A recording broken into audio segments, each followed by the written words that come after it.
The film opens with Colt Seavers, a professional stunt performer, talking about how stunt teams have shaped movies and television for decades. These are the people who crash cars, take brutal falls, get set on fire, and make action stars look fearless on screen. Colt has taken more injuries than he can count, but he never complains much about the pain. For him, the job has always been worth it, especially because he gets to work close to Jody Morneau, a camera operator with dreams of becoming a director. Colt is completely in love with her, even if he doesn't always know how to say it properly. Later, Colt is called over by Tom Ryder, the big action star he doubles for. Tom and his producer, Gail, believe Colt showed too much of his face during a stunt, which is a problem because the audience is only supposed to see Tom as the hero. Tom tells Colt to repeat the stunt, this time making sure his face stays hidden. Around the same time, Jody asks Colt if he wants to grab a drink with her, but Colt tries to turn it into a beach date instead, clearly hoping for something more romantic.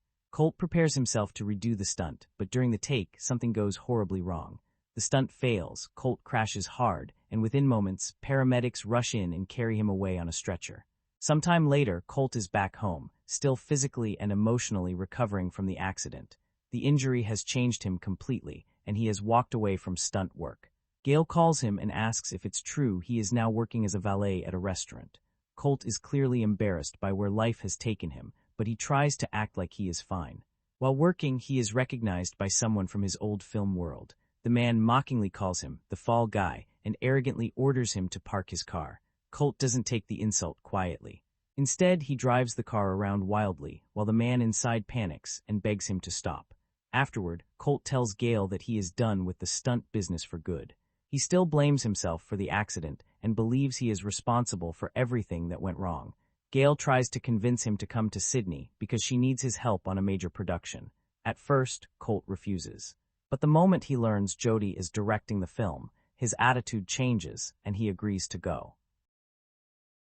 When Colt arrives, stunt coordinator Dan wants to meet him after the team finishes 3D scanning his body so Tom Ryder's face can be digitally placed over his. Dan takes him onto the set and walks him through the stunt they need him to perform. Colt is nervous, and it's obvious the trauma from his accident is still sitting in his mind. He doesn't want history to repeat itself. Dan tries to motivate him with a quote from Rocky, hoping it will light a fire under him. Meanwhile, Jody is busy handling problems on set. She is discussing a prop with one of the handlers when another crew member suggests using visual effects instead of real fireworks.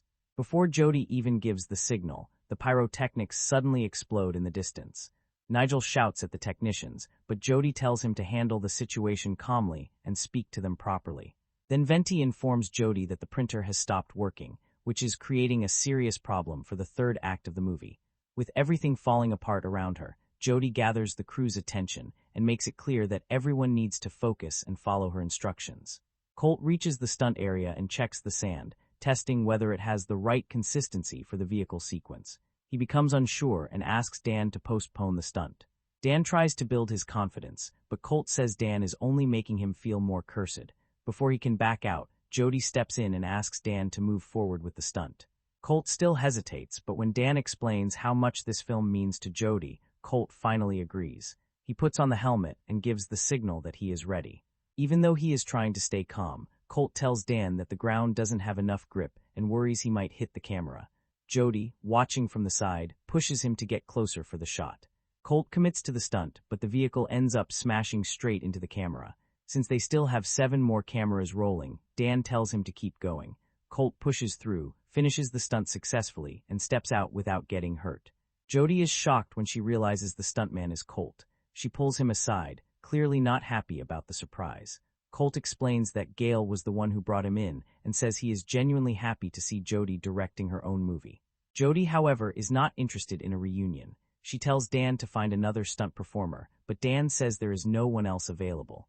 During the next stunt setup, Jody offers to explain the movie's story to Colt, assuming he hasn't read the script. She describes it as a romance between a space cowboy and an alien named Aliana. The cowboy gets injured, disappears without warning, and leaves Aliana behind.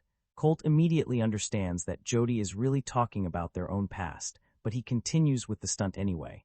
After he finishes, Jody adds that Aliana was devastated because she believed the space cowboy lied to her. Eventually, she moved on and started dating other humans. Then Jody tells Colt to repeat the stunt. She asks what the space cowboy would say for disappearing like that, but Colt wants to discuss it privately. Jody refuses and keeps the conversation out in the open. Colt finally answers through the metaphor. He says the cowboy would admit he made a mistake. He would say he regrets vanishing, and that he was scared he waited too long, afraid Aliana had already moved on. Colt tries to ask for another chance, but Jody avoids giving him the answer he wants and simply tells him to do the stunt again. Later, Colt meets Gale, who congratulates him on the successful stunt. But Colt is no longer in the mood for small talk. He confronts her for lying to him and making him believe Jody personally wanted him on the set. That is when Gale reveals the real reason she brought him there.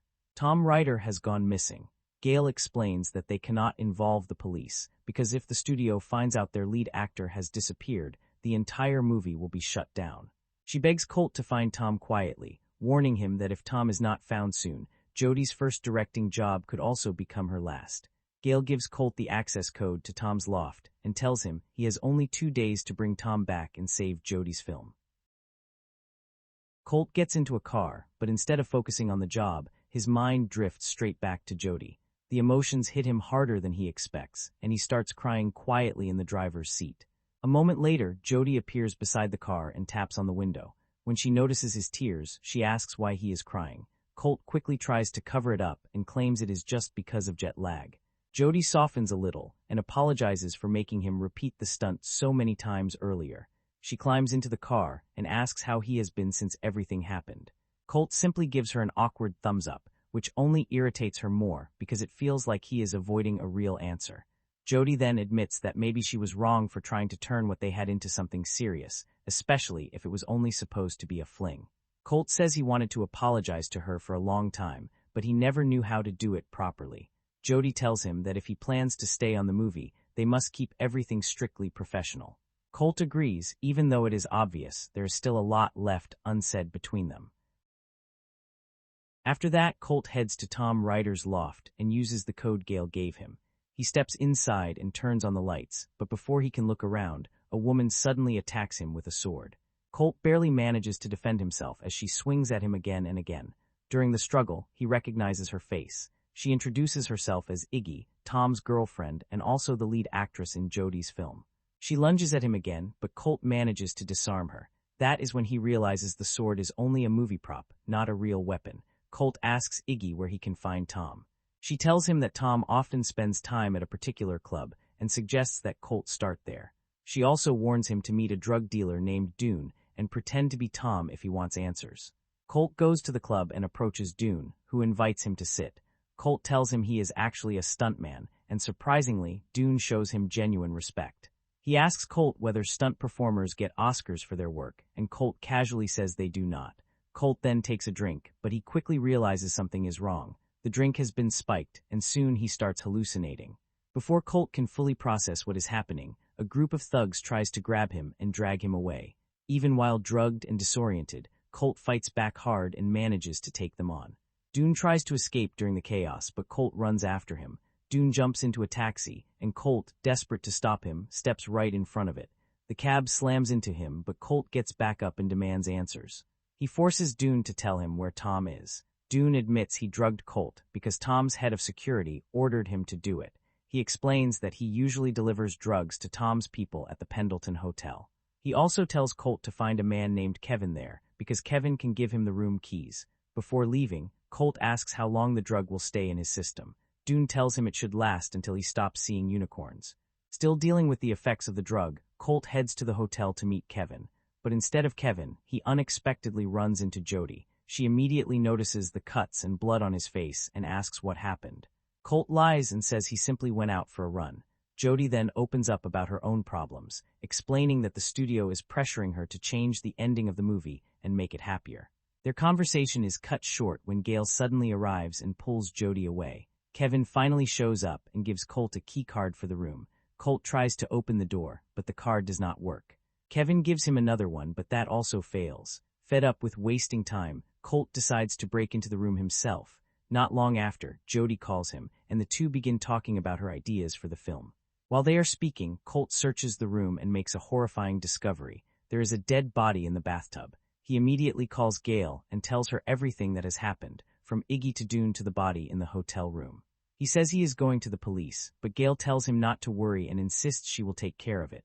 Suddenly, a police officer knocks on Colt's car window. Colt brings the officer up to the hotel room to show him the body, but when they get there, the bathtub is empty.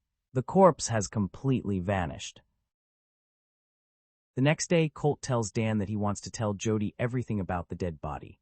Dan, however, reminds him that he was drugged at the time and suggests there is a chance the whole thing was just a hallucination. Dan also mentions that after Colt and Jody's phone conversation the night before, Jody made major changes to the stunt sequence. Colt later pulls Jody aside, hoping to talk, but she is focused on work. She tells him she wants to shoot the entire action sequence with him, then digitally replace his face with Tom's later in post-production. Colt agrees, and filming begins. This time he performs the whole sequence brilliantly, moving through every beat with confidence and precision. After the shoot, Jody invites him to karaoke, and Colt happily accepts. Just when things seem to be improving, Gail arrives and gives Colt a plane ticket home. She tells him that something serious is about to happen, and that she does not want him caught up in it. Meanwhile, Jody waits for Colt at the bar, unaware of what Gail has just done. Instead of going straight to the bar, Colt meets Alma, Gail's assistant, and begins talking with her. Alma reveals that the last time she saw Tom was at a party. The next day, Gail called her because Tom had lost his phone, and Alma was the one who found it. She explains that the phone contains something powerful enough to destroy someone's career. Alma agrees to hand it over to Colt, but only on one condition. She wants a producer credit on Jody's movie. Before Colt can respond, two attackers suddenly shock him with tasers and kidnap Alma.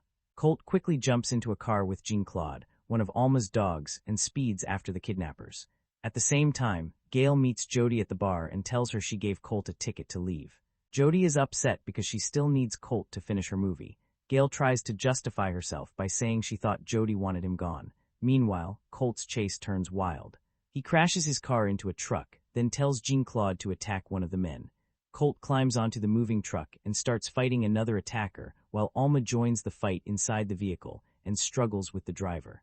As the truck passes by the bar where Jody is singing karaoke, another car races toward Colt. He jumps away, grabs onto a bar for support, then swings himself back onto the truck. Alma manages to kick one of the men off the truck and takes control of the steering wheel. But when she slams on the brakes, Colt is thrown straight through the windshield and lands hard on the road. Surviving the crash, Colt goes to the bar, but Dan tells him Jody has already left. Colt then explains everything to Dan, including Alma, the phone, the kidnapping, and the missing body. Dan suggests they get help from Venti, the tech genius on the crew. Venti checks the phone and tells them it will take a few days to unlock it. Since they do not have that kind of time, Colt and Dan return to Tom's loft to search for the passcode. Dan eventually finds it, and Colt uses it to unlock the phone. They open a video and watch as Tom wrestles with his own stunt double. Colt immediately recognizes the man in the video. It is the same dead body he saw earlier in the hotel bathtub. In the video, Tom is seen wrestling with his stunt double, but the playful fight suddenly turns deadly when Tom accidentally kills him. Before Colt and Dan can even process what they have just watched, Venti calls Dan and tells him to turn on the news immediately. A report comes on revealing that the police have discovered the stunt double's body, and somehow Colt has already been named as the main suspect. Colt quickly sends several messages to Jody, trying to warn her and explain what is happening, but she does not see them. Moments later, a group of armed men closes in on Tom's loft. Dan and Colt are forced into a fight, using whatever they can to defend themselves. During the chaos, Jean-Claude lunges at one of the attackers, giving Colt enough time to point a gun at him, while Dan manages to take the man's shotgun. Dan steps outside to check if more men are coming, but the final attacker catches Colt off guard. He grabs the gun from Colt and shoots him. The attacker then calls someone and reports that Colt is dead, completely unaware that the bullets inside the gun were blanks. Colt survives, slips away, and escapes onto a boat, but before he can get far, he runs straight into Tom and is knocked unconscious. At the same time, Gail meets Jody and tells her that Colt is now suspected of murder. Jody refuses to believe it. She remembers how Colt once spent 23 minutes trying to remove a cockroach from her room because he could not bring himself to hurt it. To her, the idea of him killing someone makes no sense at all. Gail also tells Jody that Colt never made it to the airport, making the situation even more confusing. Colt wakes up tied to a chair, with Tom standing in front of him demanding his phone. Colt refuses to give it up. Tom then starts bragging and reveals the truth behind Colt's old accident. He admits that he tampered with the stunt equipment because he felt Colt was getting too much attention and making him look bad. Tom also explains that Gale helped organize the whole plan to frame Colt for the stunt double's death. Meanwhile, Jody finally tries to read Colt's messages, but Gale accidentally knocks her phone into a drink before she can properly see them. Back with Colt, Tom tells him more about Gale's scheme and again demands the phone. Colt says one of Tom's own men shot it earlier, which actually makes Tom happy because he believes the evidence has been destroyed. Tom orders his men to get rid of Colt for good. They begin pouring gasoline over him, preparing to burn him alive, but Colt uses his stuntman instincts and outsmarts them. He breaks free, escapes onto a boat, and speeds away. Tom's men chase after him, firing at him as he reaches a dock. Colt cuts the rope, hides, and quickly calls Jody. During the call, Colt finally tells her what he should have said a long time ago. He explains that after the accident, he felt like he had failed completely. He thought Jody deserved someone better, so instead of facing her, he disappeared. He admits that staying away from her hurt more than any stunt injury he ever suffered. Colt tells her he still loves her and asks her not to give up on the idea of a happy ending. Before Jody can fully respond, the attackers start shooting at him again, forcing Colt to end the call. He crashes the boat into a gas tank, causing a huge explosion. Jody tries calling him back, but one of the villains tells Gale that Colt is dead. Gale then passes the news to Jody, making her believe Colt has been killed. Dan also tries to message Colt, but his texts do not go through. Soon reporters arrive on set, announcing Colt's supposed death and showing a video where Colt's face has been digitally placed over Tom's. But Colt is not dead. He has survived the explosion and quietly swum back to the dock. Tom's men arrive at the movie set and begin searching for Dan, but Dan hides among the extras while wearing a disguise. Meanwhile, Jody is alone in her trailer when someone in a costume sneaks up behind her.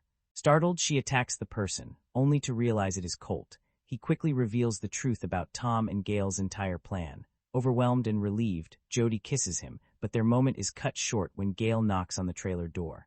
Jody hides Colt and lets Gale inside. Gale pretends she tried to help Colt, but says things did not work out. She then tells Jody that Tom has returned, and since Colt is gone, they will use special effects to complete the stunt scenes. Gale suggests Jody take a break, but Jody refuses. She says she is going to finish her movie herself. After Gale leaves, Colt and Jody come up with a plan to make Tom confess everything. Filming begins again, with Tom delivering a dramatic speech on set. Jody approaches him and explains that even though they are using visual effects, they still need him inside the car so they can capture his face properly. Tom agrees and gets ready for the scene. As part of the setup, they handcuff him inside the car while a crew member secretly attaches a microphone to his costume. Once Tom is seated, filming starts. Suddenly, Colt, wearing a mask, jumps into the car and drives away with Tom trapped inside. Tom's men immediately chase after them. Dan helps by blocking the road with carefully timed explosions, cutting off the pursuers. Colt then scares Tom by suggesting they perform a dangerous jump together, making it look like a murder-suicide if anything goes wrong. Terrified, Tom finally breaks. He confesses everything he and Gale did, admitting that they framed Colt because they were afraid the movie would collapse if the truth came out. What Tom does not realize is that his entire confession is being recorded through the hidden microphone on his outfit. Colt then completes the risky 250-foot jump successfully and walks away unharmed. Meanwhile, Gale orders Tom's men to help her get to the helicopter. She threatens the sound operator and steals the recording of Tom's confession. Jody tries to stop her and hits Gale, but one of Gale's men grabs Jody from behind. Jody fights back using a prop, and Jean-Claude jumps in to help her. Tom manages to escape and climbs into the helicopter with Gale. Around them, Dan and the other stunt performers start battling Tom's thugs in a massive behind-the-scenes brawl. Dan eventually takes down the main attacker and ties him up with a cable, leaving him hanging helplessly in the air. Colt makes one final daring move. He jumps onto the camera arm attached to a moving car and uses it to launch himself toward the helicopter. He climbs aboard and fights Tom and Gale as they try to stop him from recovering the confession.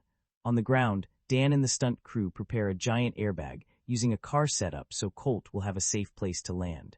Colt manages to grab the recording. Gale screams at Tom to shoot him, but Tom refuses, saying Colt is one of the best stuntmen in the business.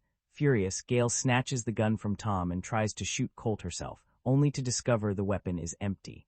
The movie ends with Colt giving them one last defiant gesture before jumping from the helicopter. He lands safely on the airbag below, surviving yet another impossible stunt. Jody runs straight to him, amazed by what he has just pulled off. She admires his heroic stunt, and the two finally share a kiss. Number 1. Colt Seaver's fall from stardom to isolation. The movie opens with Colt Seavers in the exact kind of place where a stuntman like him belongs, right in the middle of controlled chaos. He is not the movie star, he is not the face on the poster, but he is the guy making that star look fearless.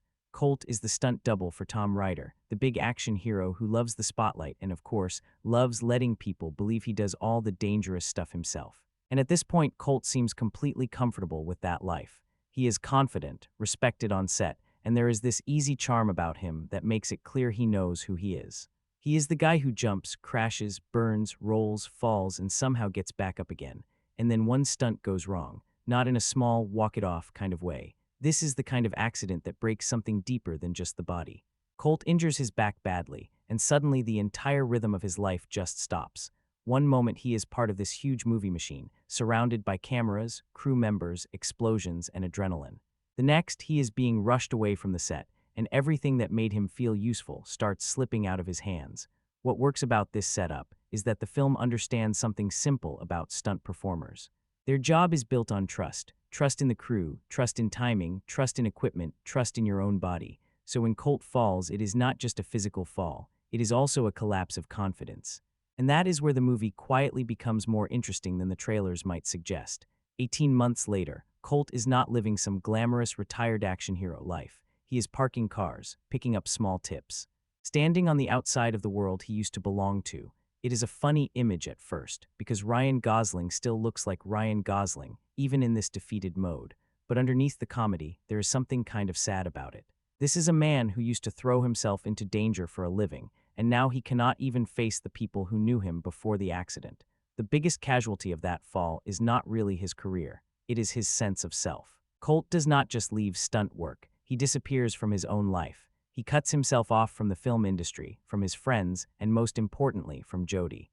Their relationship had been moving towards something real before the accident, but after getting hurt, Colt ghosts her. No proper goodbye, no mature conversation, just silence. And honestly, the movie could have done a little more with that part. You understand the basic emotional idea. He feels broken, embarrassed, maybe even unworthy. He does not want Jody to see him as the guy who fell and could not get back up. But the film does not fully sit with that pain for long enough. It gives us the outline of his isolation, and Gosling brings a lot of charm and wounded softness to it, but the writing sometimes rushes past the emotional damage because it wants to get to the fun stuff. Still, as an opening character setup, it gives Colt a clear place to start. He is not just a stuntman returning for another job. He is a man trying to recover the version of himself he lost on that set. The valet job is not just a joke. It shows how far he has fallen from the world of movie stunts and how uncomfortable he has become with the person he used to be. So when Gail calls him and pulls him back into that world, the real question is not just, will Colt find Tom Ryder? The real question is, can Colt be Colt again? That is the emotional hook underneath all the explosions, car rolls, jokes, and Hollywood madness. And when the movie remembers that, when it lets Colt's fall mean something, it gives the whole story a little more weight than you might expect from a glossy popcorn action comedy. Before the accident, Colt and Jody are not treated like some grand tragic romance. It is lighter than that, more casual on the surface. They flirt between takes, trade little looks, talk like two people who are trying not to admit how much they already like each other. And honestly, that is part of what makes it work. Their relationship feels like something that grew inside the weird bubble of a movie set. Long hours, dangerous work, cameras everywhere, people shouting instructions, explosions being prepared in the background, and somehow, in the middle of all that noise, these two find their own rhythm. Colt is the stuntman, Jody is behind the camera. He is the one putting his body on the line, she is the one watching the frame, and there is a sweet little balance there. They both belong to the same world, just from opposite sides of the lens. Then the accident happens, and Colt does the one thing that makes their romance harder to fully support. He disappears, not just from the industry, from Jody, no real explanation, no proper conversation. He just ghosts her, and the movie kind of expects us to understand why. And to a point, we do. He is injured, embarrassed, maybe ashamed. He probably cannot stand the idea of Jody seeing him as damaged or finished. That part makes sense emotionally, but still, it leaves a gap. Because from Jody's side, it is not just heartbreak, it is confusion. One moment she has this connection with a guy who seems fully present, and then suddenly he is gone.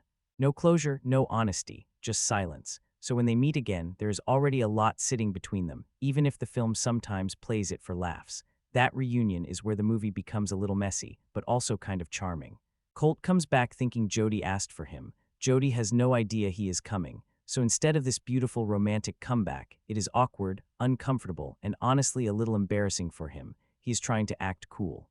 She's trying to stay professional. Both of them are pretending they are over it, while clearly not being over it at all. That is the kind of tension the movie enjoys.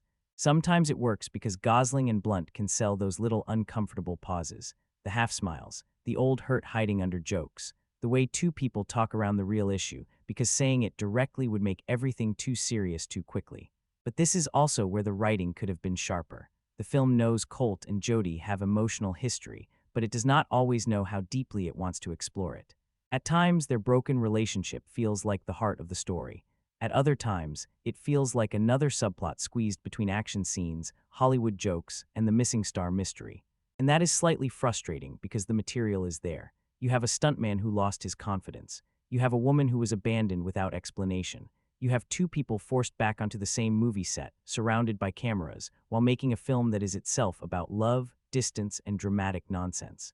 There is so much room for playful romance, painful honesty, and maybe even a little screwball chaos. The movie gives us pieces of that, not always enough, but enough to keep watching. What helps is that Colt's regret feels real. He knows he messed up. He knows leaving Jody behind was not heroic or noble. It was fear. And Jody, for all her frustration, still has feelings for him. That is what makes their scenes watchable even when the dialogue gets a little too cute or stretched.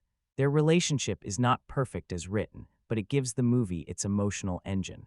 Because underneath all the stunt work and movie set madness, Colt is not only trying to solve a mystery. He's trying to fix the part of his life he ran away from. And Jody is not just waiting around to be won back. She has her own film to save, her own pressure to handle, and her own reason to be angry. That is what keeps the romance from feeling completely empty. It may not hit every emotional beat as strongly as it could, but the idea is solid. Two people who had something real, lost it through fear and silence, and now have to figure out whether the damage can actually be repaired. And in a movie this loud, that smaller emotional question matters more than you might expect. Colt's return does not happen because he suddenly wakes up one morning and decides, you know what, I'm ready to face my past. It is messier than that. And more Hollywood, he is pulled back in by Gail, the kind of producer who speaks with that dangerous level of confidence, where you can tell she is hiding at least three problems behind every smile. She calls Colt out of nowhere, acting like this is some simple professional favor, a job, a chance to get back on set, nothing too complicated, but of course it is complicated. Colt has spent the last 18 months avoiding this world, avoiding the noise, the cameras, the people who knew him before the fall. So when Gale reaches out, his first instinct is not excitement, it is resistance. He does not want to go back, not really, because going back means standing in the same kind of place where everything went wrong. And then Gale uses the one name that can still get through to him, Jody. She tells him Jody asked for him specifically, and that changes everything. Suddenly this is not just about stunt work anymore. It becomes personal. Colt may be scared of returning to the industry, but he is even more affected by the possibility that Jody still wants him there.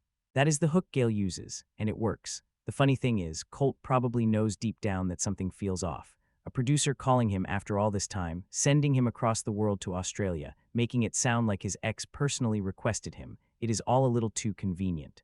But he wants to believe it. That is the important part. He wants a reason to go back. He wants a reason to see Jody again without having to admit that he is the one choosing it. So he flies to Australia, and the movie shifts back into the world of huge sets, stunt rigs, fake explosions, sci-fi costumes, and controlled madness. It is the exact opposite of the quiet, humiliating life he has been living as a valet. The contrast is pretty clear. Colt has gone from parking other people's cars to walking back into a blockbuster machine where everything is loud, expensive, and slightly insane. But the moment he arrives, the truth starts to come apart. Jody did not ask for him. That one detail gives the whole return a nice little sting. Colt comes in thinking there is maybe some romantic meaning behind the invitation, only to realize he has been played. Gale has not brought him back because of some emotional reunion. She has brought him back because Tom Ryder, the star of Jody's movie, has disappeared, and Colt is useful. That is Gale's real talent. She knows exactly how to turn people into solutions. Colt is not just an injured stuntman trying to rebuild himself. To Gale, he is someone who can save a production, find a missing actor, and and quietly fix a disaster before the studio shuts everything down. That makes his return feel less heroic at first and more uncomfortable. He is being manipulated, absolutely. But at the same time, he also needs this. He needs to be pushed back into motion, because left alone, Colt would probably keep hiding from his old life forever. So Gale's call becomes the thing that drags him out of isolation, not gently, not honestly, but effectively, and that is what makes this setup work. Colt is not returning as a confident action hero. He is returning as a man who has been emotionally tricked into facing the two things he has been avoiding most, the job that broke him and the woman he hurt. From that point on, the movie has its engine. Colt thinks he is there to do stunts and maybe repair something with Jodie. Gale knows he is really there to find Tom. Jodie is trying to direct her first movie without realizing how deep the chaos already goes. And somewhere inside all of that, Colt is slowly being forced to become useful again. It is a very movie-ish setup, sure, maybe even a little ridiculous, but it works because it gives Colt a reason to step back into the fire before he is fully ready. And for a character like him, that is probably the only way it could happen. Jodie's side of the story is just as important here, because when Colt comes back into her life, she is not exactly sitting around waiting for emotional closure. She is trying to direct a movie, and not some small, quiet little drama where everyone whispers in rooms and drinks coffee between takes. No, Jodie's first feature is this huge sci-fi action production called Metal Storm, the kind of movie where everything looks expensive, everything is behind schedule, and every tiny problem somehow becomes a disaster. That detail matters because Jodie is not just dealing with an ex-boyfriend showing up at the worst possible time. She is dealing with the pressure of proving herself. She used to be a camera operator. Now she is the director. That is a big jump, and the movie does give you a sense that she is trying to hold this whole chaotic machine together while people around her keep making the job harder. The star is missing. The producer is hiding things. The set has its own problems. Even something as small as sand on a beach becomes another headache, and then Colt appears. From Jodie's point of view, that must be unbelievably annoying. She is already under pressure, already trying to keep her debut from falling apart, and suddenly the guy who vanished from her life is standing there, in the middle of her set like he has been invited back into the story. Which of course he sort of has, just not by her. That is what gives their reunion a sharper edge. Jodie is not only hurt, she is busy. She does not have time to stop everything and process what Colt did to her 18 months ago. She has a film to finish. She has a crew watching her. She has a studio waiting to see whether this production is going to survive. And that makes her frustration feel more grounded because Colt is not returning into a calm emotional space. He is walking straight into the most stressful moment of her professional life. There is something funny about that, honestly. The movie puts this broken romantic history inside a ridiculous blockbuster set. So instead of two people having a private conversation in a quiet room, they are trying to work through old feelings while cars are flipping, explosions are being planned, actors are missing, and everyone is pretending the production is still under control. That is where the film's movie within a movie setup has real potential. Jodie is trying to direct fake chaos for the camera, while real chaos is happening around her. She's making a sci-fi epic about dramatic love and danger, while her own love life and actual danger start bleeding into the production. It is a clever idea, and when the film leans into that overlap, it becomes more than just a simple action comedy. But Jodie herself sometimes feels like she deserved more focus. The reviews keep circling this point in different ways. Some viewers liked seeing her enjoy the role, trying to get her film made while clearly still having feelings for Colt. Others felt the movie did not give her enough strong material, especially considering how important her debut is supposed to be. And I get that, because there is a really interesting version of this movie where Jodie's struggle as a first-time director is just as central as Colt's comeback. She is not only the love interest, she is a filmmaker trying to survive a massive production with a missing star and a producer who is not telling her the full truth. That could have carried even more weight. Still, the idea works. Jodie's debut gives the story its pressure cooker. Without that film being in danger, Colt's return would not feel urgent. Without Jodie trying to keep everything together, the romance would not have that awkward professional tension.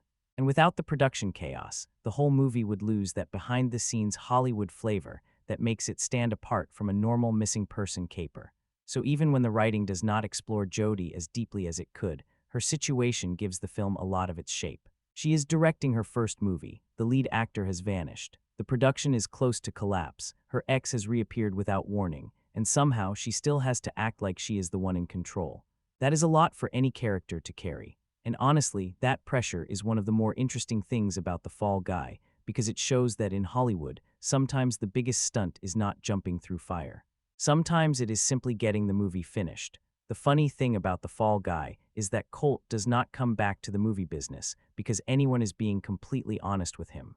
He thinks he has been brought to Australia for Jodie, maybe to help her film, maybe to reconnect, maybe to finally fix the mess he left behind. But once he gets there, the movie quietly shifts gears and says, actually, there is another problem.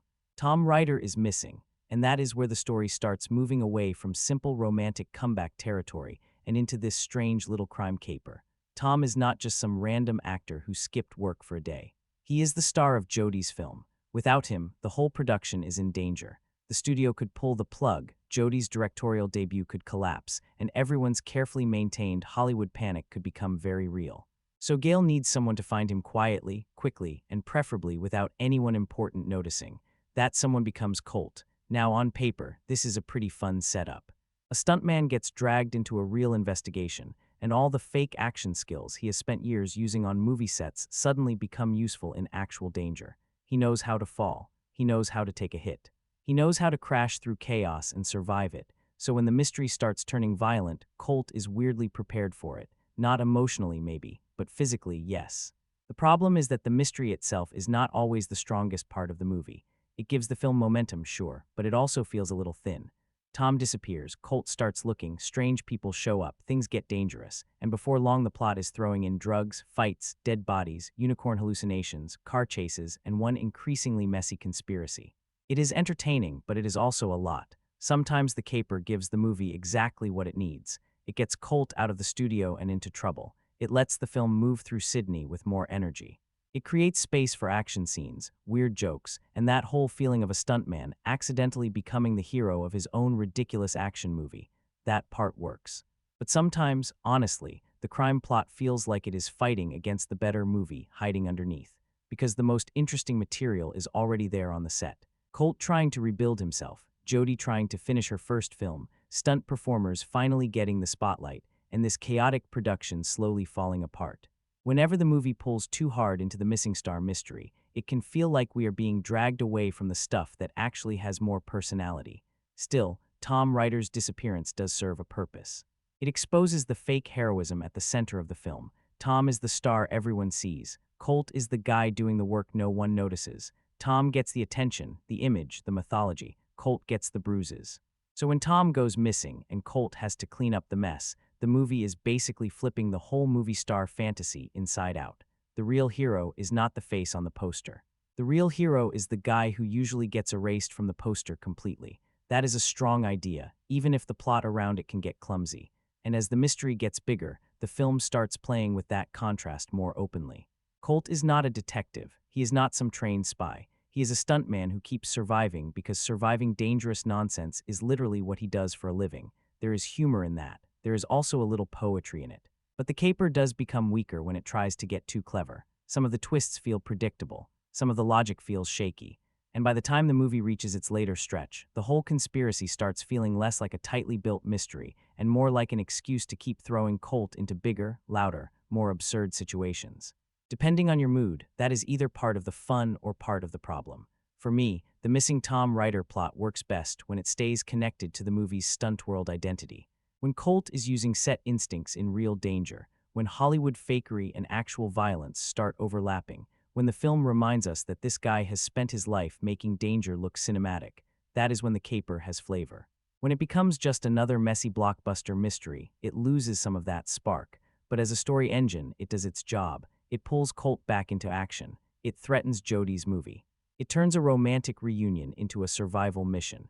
And it gives the film an excuse to ask a simple, very Hollywood question. What happens when the stunt double has to stop pretending and actually become the leading man? Tom Ryder is not really in the movie as much as you might expect, but that almost works in his favor, because the idea of Tom Ryder is bigger than the man himself. He is the kind of action star Hollywood loves to build myths around, the face on the poster, the guy in the interviews talking about commitment, intensity, risk, and how he likes to do things for real. You know the type. Everything is branded as bravery. Every dangerous shot becomes part of the legend. Every scar probably has a press junket story attached to it, except the joke, of course, is that Tom is not the one taking the real hits. Colt is. That contrast is one of the sharper things in The Fall Guy. Tom Ryder gets the glory, the fame, the image, and the applause, while Colt gets launched through cars, dropped from heights, burned, bruised, and then digitally or physically hidden behind someone else's celebrity. It is funny but also a little bitter in the way Hollywood truth can be bitter. The movie uses Tom as a walking parody of the superstar ego. He is vain, he is slippery, he is obsessed with how he looks. Even when he is not on screen, the entire production is orbiting around him. His disappearance does not just create a story problem, it creates an industry panic. Because in this world, the movie star is treated like the center of gravity. If Tom Ryder vanishes, suddenly hundreds of people's work, money, schedules, and futures are at risk, and that is ridiculous, but it also feels believable. Aaron Taylor Johnson seems to understand exactly what kind of character he is playing. He's not trying to make Tom subtle. He gives him that polished, fake cool energy, the drawl, the swagger, the movie star nonsense, the kind of confidence that feels rehearsed even when the character is supposed to be casual. There's a little bit of a celebrity impression in there, but not so much that it becomes only one joke. Tom is less of a person and more of a Hollywood disease. He represents the kind of actor who wants all the credit for danger without actually living with the consequences of it. He wants the audience to believe in the heroic image, but the whole image is built on other people doing the painful work. That is why the stuntman angle becomes more than just a gimmick. The film is basically saying, look at who gets celebrated and then look at who makes that celebration possible. That is a good idea. Maybe the movie could have pushed it even further, honestly. Tom's vanity is funny, but there is a sharper satire hiding inside him. The fake humility, the celebrity branding, the obsession with image, the way everyone keeps protecting the star because the business depends on him, even when he is the problem. All of that is there, but the film sometimes treats it more as flavor than as a full punch. Still, when Tom works, he works. He is annoying in the right way. He is the kind of character you enjoy watching because you are already waiting for the movie to cut him down to size. And there is something satisfying about a story where the fake hero gets exposed while the invisible hero is forced into the spotlight, because Colt is everything Tom pretends to be. Colt is physically brave but not loud about it. He is skilled, but he is not selling a brand every 5 seconds. He does not need to convince people he is tough.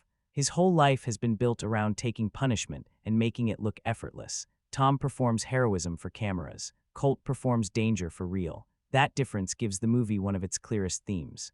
It is not just about a missing actor. It is about the machinery that turns actors into legends while keeping the people behind those legends in the shadows.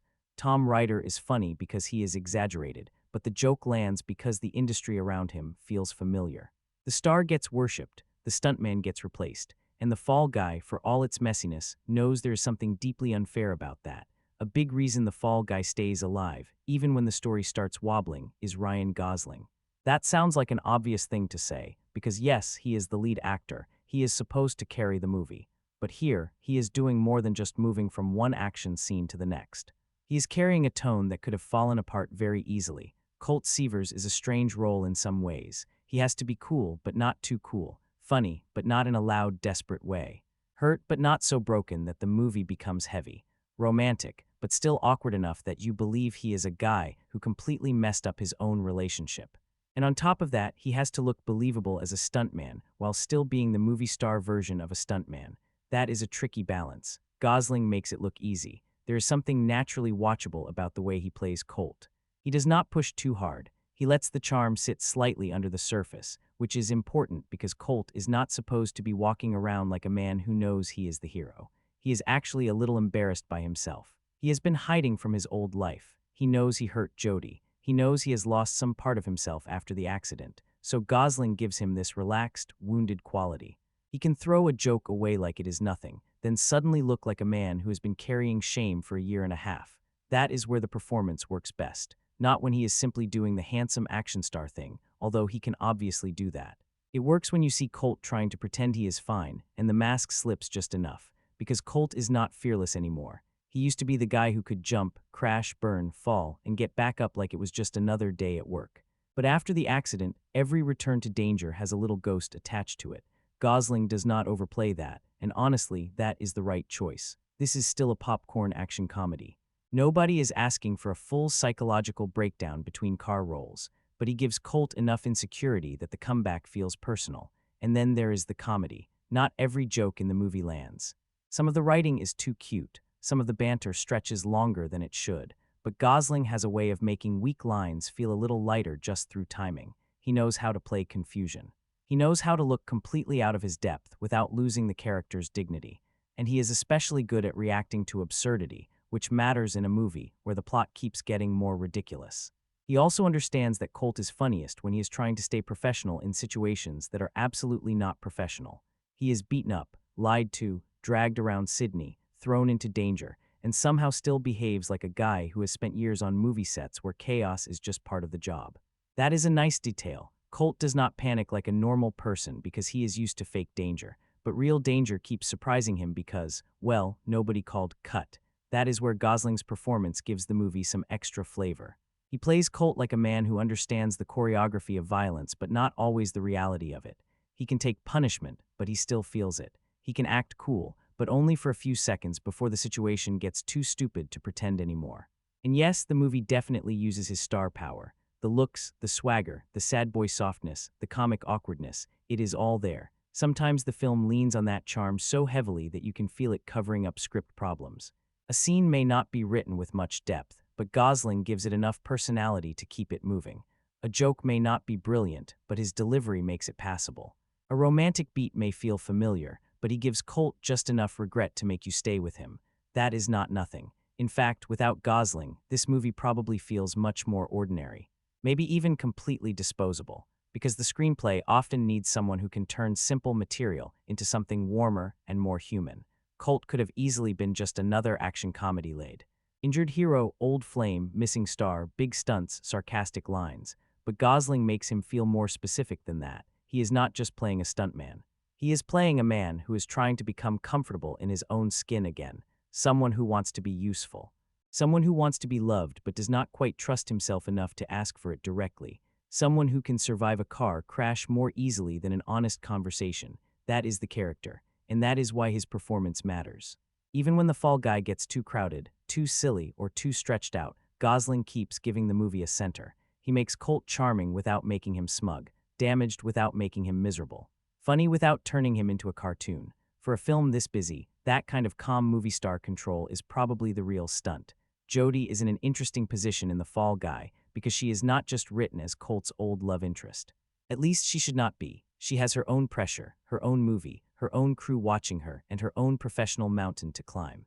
When we meet her again after the time jump, she has moved from camera operator to director, and that alone gives her character a lot more weight than the usual romantic comedy setup. She is not simply waiting for Colt to return. She's trying to survive her first major film, and Emily Blunt plays that pressure well. There is a nervous energy to Jodie, but not in a weak way. More like someone who knows this opportunity matters and is trying very hard not to let the whole thing collapse in front of everyone. She is dealing with a missing star, a difficult production, a producer who is clearly managing several hidden disasters, and then suddenly, her ex shows up on set like an emotional problem with perfect hair. That is a lot. Blunt gives Jodie this mix of frustration, confidence, and vulnerability that makes her scenes with Colt feel watchable, even when the writing is not always helping her. She can be sharp with him and you understand why. He hurt her. He vanished. He left her with no real explanation. So when he returns, there is still affection there, but it is buried under embarrassment, anger, and professional stress. That is probably the best part of her performance. She does not play Jodie as someone who has completely moved on, because clearly she has not. But she also does not play her like someone whose entire life stopped because Colt disappeared. Jodie has kept moving. She has built something. She has earned the director's chair. And now Colt has to walk back into a life that continued without him. That gives their dynamic a nice little edge. Still, the movie does not always give Blunt enough room. That is one of the more frustrating things here. Jodie has all the ingredients of a stronger character than the film fully allows her to be. A first-time director trying to complete a giant sci-fi action movie while her lead actor is missing.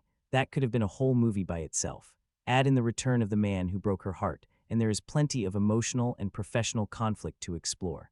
But sometimes she gets pushed into the background of Colt's journey. The film is called The Fall Guy, so obviously Colt is the center. That makes sense. But Jodie's situation is so naturally compelling that you do occasionally wish the movie trusted her perspective a little more.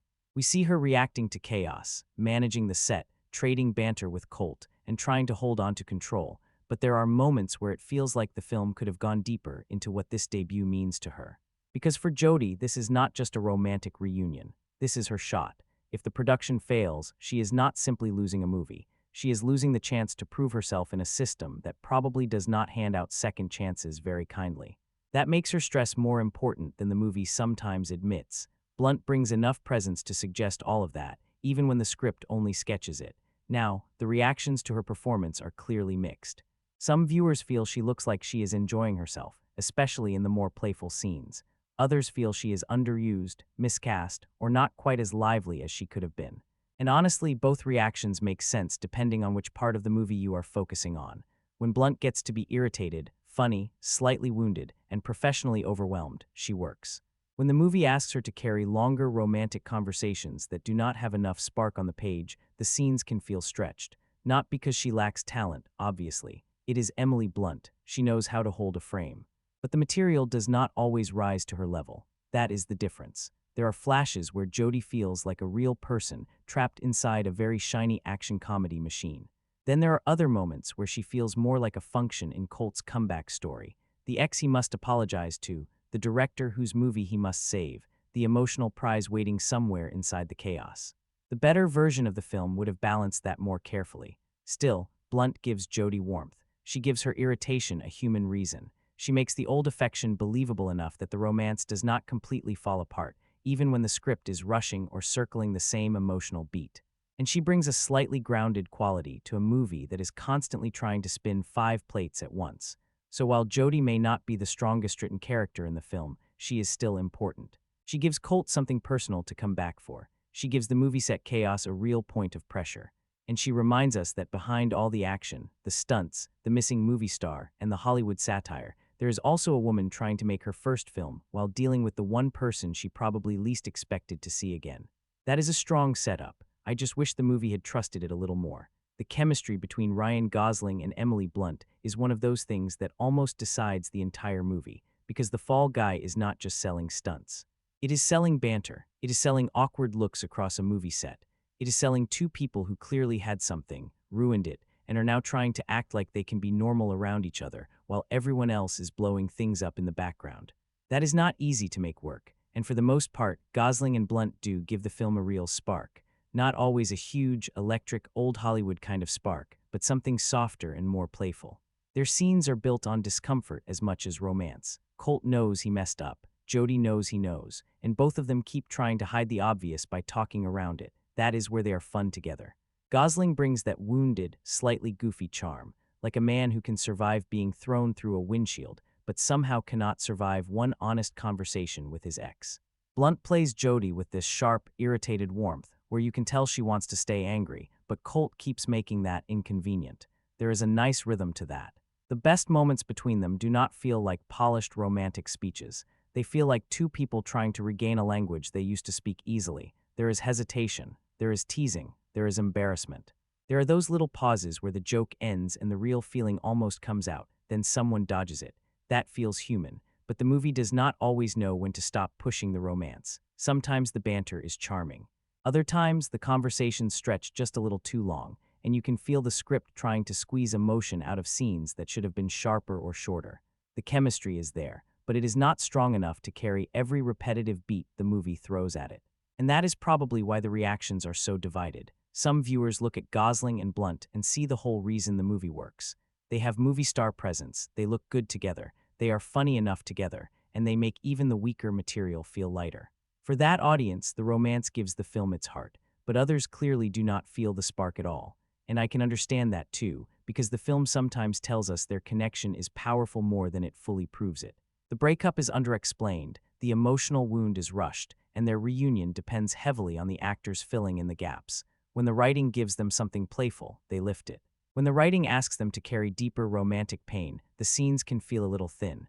That is not really their fault. The movie wants their relationship to be cute, funny, bruised, emotional, and screwball all at once. It wants them to argue like exes, flirt like new lovers, and heal old damage while also keeping the action comedy pace moving. That is a lot to ask from any pairing. Still, their dynamic gives the film something it badly needs. Warmth without Colt and Jodie's connection, the movie could easily become just a chain of stunts, jokes, and Hollywood references. Their relationship gives the chaos a reason to matter. Colt is not only trying to save a production or solve a mystery. He is trying to stand in front of the person he hurt and become someone she can trust again. That emotional layer helps. Even when the romance is imperfect, it keeps the movie from feeling completely mechanical. There is a little sadness under the flirting, a little regret under the comedy, a little history under every awkward exchange. And when Gosling and Blunt are allowed to simply bounce off each other naturally, the film feels more alive. The problem is not that they have no chemistry. The problem is that the movie sometimes leans on that chemistry as if it can solve everything. It cannot fix a thin plot. It cannot erase pacing issues. It cannot make every joke land, but it can keep you invested enough to follow Colt and Jody through the mess, and that counts for something. So yes, the chemistry is uneven depending on the scene. Sometimes it shines. Sometimes it feels forced by the script. But at its best, it gives the Fall Guy a relaxed, romantic pulse beneath all the noise. And in a movie this loud, that little pulse makes a difference. The romance in The Fall Guy is a strange thing, because depending on the scene, it can feel like the movie's emotional center, or the thing slowing everything down. And that is probably why people are so split on it. On paper, Colt and Jody's relationship makes sense as the heart of the story. He gets hurt, loses his confidence, runs away from his old life, and in the process, he abandons the one person who actually mattered to him. Then 18 months later, he is pulled back into her world at the worst possible time. She's trying to direct her first movie. He is trying to pretend he is not still completely affected by her. The whole setup has romantic comedy energy built right into it. It should be charming. And sometimes it is. There are moments where the awkwardness between them works really well. Colt is trying so hard to be casual that he becomes even less casual. Jody is trying to stay professional, but every conversation has this little emotional bruise underneath it. They are not strangers. They are not enemies. They are two people who had something real, and now they are stuck pretending the past is not sitting right there between them. That is good material. The problem is that the film keeps circling the same emotional point without always deepening it. Colt is sorry, Jody is hurt. Colt wants another chance. Jody is not ready to just hand him one. That is a solid base, but after a while, some of the romantic scenes start feeling like they are stretching one feeling across too much screen time. And in a movie that already has stunts, a missing actor, industry satire, meta jokes, action scenes, and a whole movie within a movie structure, that becomes noticeable. The romance is supposed to give the chaos some feeling. But when it lingers too long, it can make you want the film to move forward. Not because the relationship is unimportant, but because the movie does not always find a fresh angle on it. That is where the missed opportunity comes in. There is a version of this romance that could have been sharper, funnier, maybe even more ridiculous. Two exes forced to work together on a massive sci-fi action set while everything around them goes wrong. That could have been full screwball chaos. Fast dialogue, petty arguments, romantic tension mixed with professional disaster, old feelings coming back at exactly the wrong time. The movie has pieces of that, but it never fully commits. Instead, it sometimes falls into longer conversations that feel more cute than necessary. You can see what it is going for. It wants that big romantic warmth. It wants the audience to root for them. It wants the love story to soften the action and make Colt's comeback more personal. But the execution is uneven. For some viewers, the romance works because Gosling and Blunt are simply enjoyable to watch. They bring enough charm that even familiar scenes feel pleasant. Their history gives the film a reason to breathe between explosions. And honestly, in a loud action comedy, a little emotional softness can be refreshing. For others, though, the romance becomes the weak link. It takes up too much space. It slows the pacing. It does not always have enough passion. And because Colt's original decision to ghost Jody is not explored deeply enough, the emotional repair can feel a little too easy. The movie wants us to feel the wound, but it also wants to keep things light, so it never fully lets the damage sit. That creates a slight problem. If the romance is going to be central, it needs more weight. If it is going to be playful, it needs more bite. The Fall Guy often lands somewhere in the middle, where the relationship is sweet enough to follow, but not always strong enough to dominate the movie. Still, I do think the romance matters. Without it, Colt's return would just be another action setup. With it, he has something personal at stake. He is not only trying to find Tom Ryder or save Jody's film. He is trying to prove that he is not the same guy who disappeared when life got hard. He is trying to become someone who can stay. That is the part that works. The romance may drag in places, and it may not reach the screwball energy it could have had, but it gives Colt's journey a human shape. Behind all the stunts and jokes, this is still a story about a man who fell, ran away, and now has to face the person he hurt most. So yes, the love story is messy, but maybe that is also why it fits the movie. Everything in The Fall Guy is a little messy. The production, the mystery, the emotions, the tone. Colt and Jodie's romance is no different. It does not always move smoothly, but when it finds the right rhythm, it gives the film a warmer heartbeat than the action alone ever could. The biggest issue with The Fall Guy is not that the story is impossible to follow. It is that once you strip away the charm, the explosions, the movie set chaos, and Ryan Gosling being very watchable, the actual plot underneath is pretty thin. You can feel the movie trying to move fast enough that you do not think about it too much. Colt gets injured. Colt disappears. Gail calls him back. Jodie is directing her first film. Tom Ryder is missing. Colt has to find him. Then suddenly there are shady people, strange clues, dangerous situations, a conspiracy, and the whole thing starts snowballing into bigger and louder set pieces. It is not confusing in a deep way. It is just not very strong. The film has a lot of ingredients, but the story sometimes feels like the tray holding them together rather than the meal itself. It gives the characters somewhere to go, something to chase, and enough danger to justify the stunts, but it rarely feels like the mystery is the thing we truly care about. And that is a problem because the movie clearly wants to be more than just a stunt reel. It wants romance. It wants comedy. It wants Hollywood satire. It wants to be a love letter to stunt performers. It wants to play with the idea of a movie being made inside a movie. All of that is fun, but the main plot has to be strong enough to carry those pieces. Here, it often feels like the opposite is happening. The pieces are carrying the plot. The missing Tom Ryder storyline works as a setup, but it does not always build with enough tension. Tom disappears, Colt investigates, and things get dangerous, but the film never really creates that feeling of a mystery tightening around him. Instead, it can feel like one random situation after another. A fight here, a chase there, a weird joke, a clue, another stunt, another twist. Some of it is entertaining in the moment, but when you step back, the structure feels loose. That is where the criticism of the screenplay starts making sense. The movie has energy, but energy is not the same as storytelling. A good action comedy still needs rhythm. It still needs setups that pay off. It still needs emotional stakes that grow instead of just repeating. It still needs a reason for the audience to lean forward beyond, what stunt are they going to do next? And The Fall Guy does not always have that. The plot is predictable in places, messy in others, and sometimes so broad that it feels like the movie is hoping its personality will cover the gaps. To be fair, sometimes it does. The cast helps. The stunts help. The soundtrack helps. The whole behind-the-scenes Hollywood setting gives the film enough flavor that you are not bored every minute. But there is a difference between being entertained and being fully invested. A lot of the time, I was entertained. I just was not always invested. That is the frustrating part, because the basic idea is not bad at all.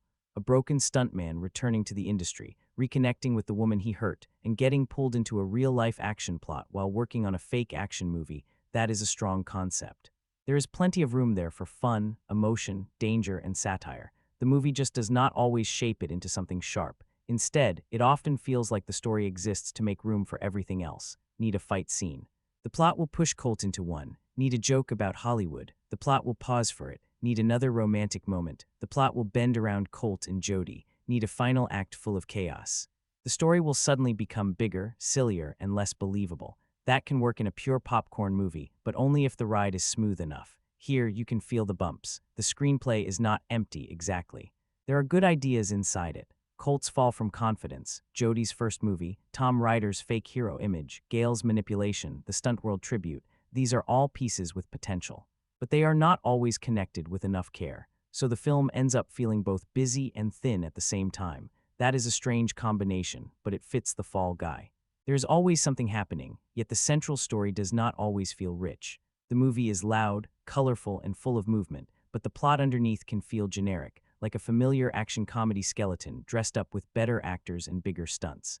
And maybe that is why the final reaction becomes so mixed. Some viewers will not mind. They will come for Gosling, Blunt, the stunts, the jokes, the soundtrack, and the popcorn mood, and they will get enough of that to have a good time. But if you are looking for a story that really holds together, builds tension, and gives the characters a deeper emotional journey, The Fall Guy may leave you wanting more, because the movie has the body of a blockbuster.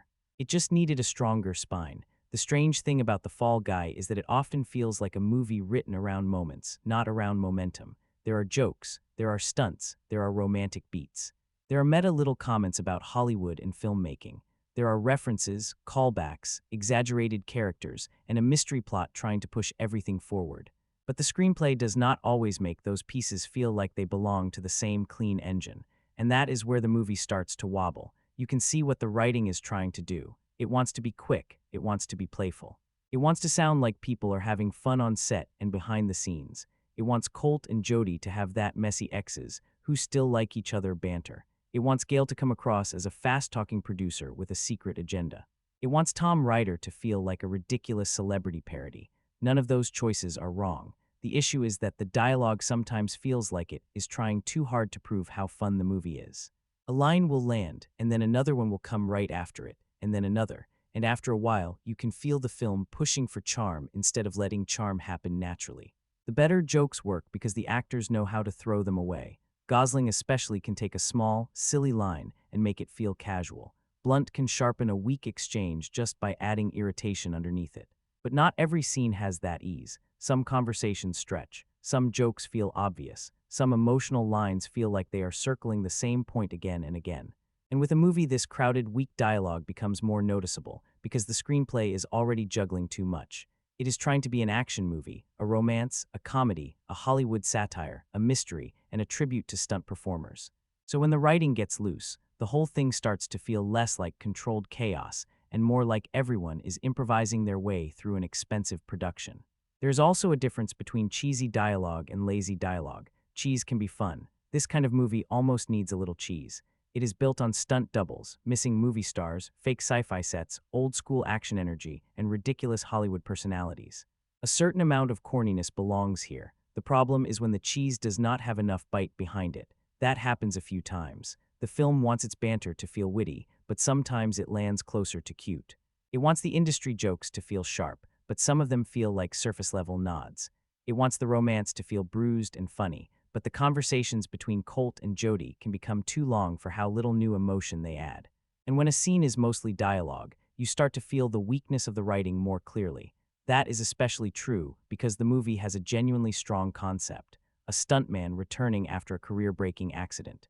His ex now directing a giant movie, a missing star who takes credit for other people's danger, a producer manipulating everyone to keep the film alive. This material should have had more snap, more precision, more emotional punch. Instead, the screenplay often chooses noise, not literal noise, although there is plenty of that too, but narrative noise, extra jokes, extra references, extra side characters, extra plot complications, extra little bits that keep the movie busy without always making it better. That is why the dialogue can feel uneven. At its best, it has a loose, enjoyable rhythm. Colt's awkward attempts to reconnect with Jody have a nice embarrassment to them. Tom's celebrity nonsense is amusing. Gail's polished producer energy gives the film some bite. There are lines that do land, and a few jokes are clever enough to sneak up on you. But at its weakest, the writing feels overstuffed and undercooked at the same time. That sounds unfair, but it is really the central problem. The movie has too many ideas and not enough discipline. It keeps adding flavor, but the base is not strong enough. A better screenplay would have known when to slow down, when to cut a gag, when to let a romantic moment breathe, and when to stop explaining its own cleverness. Because the audience does not need every scene to wink at them. Sometimes we just need the story to move, and that is where the Fall Guy struggles. The actors are game, the stunts are strong, the production has energy. But the writing does not always support them with the kind of clean structure and sharp dialogue that could have turned a fun movie into a great one. It is still entertaining, yes, but you can feel the missed opportunity in the script. This did not need to be a deep, serious screenplay. It just needed to be tighter, funnier, more confident, less crowded, more willing to let the best ideas laid instead of throwing every possible idea into the mix. Because even in a popcorn action comedy, writing matters, maybe especially there. When the story is silly, the structure has to be strong. When the characters are broad, the dialogue has to be sharp. When the action is big, the emotional beats have to be simple but clear. The Fall Guy has moments where it understands that. It just does not understand it consistently enough. One of the easiest ways to describe The Fall Guy is also one of the biggest problems with it. There is a lot of movie in this movie, and I do not mean that as a simple compliment. On one level, you can appreciate the ambition. This is not just a stunt action film. It is also a romantic comedy. It is also a mystery about a missing movie star. It is also a behind-the-scenes Hollywood satire. It is also a tribute to stunt performers. It is also a meta movie about making a movie. It has 80s nostalgia, inside jokes, pop culture references, big action set pieces, awkward romance, industry commentary, post-credit material, and a fictional sci-fi epic happening inside the actual film. That is not a small plate, that is a buffet. And the thing is, a lot of those ingredients are enjoyable on their own. The stunt tribute works. The romance has charm in certain moments. The Hollywood jokes can be fun.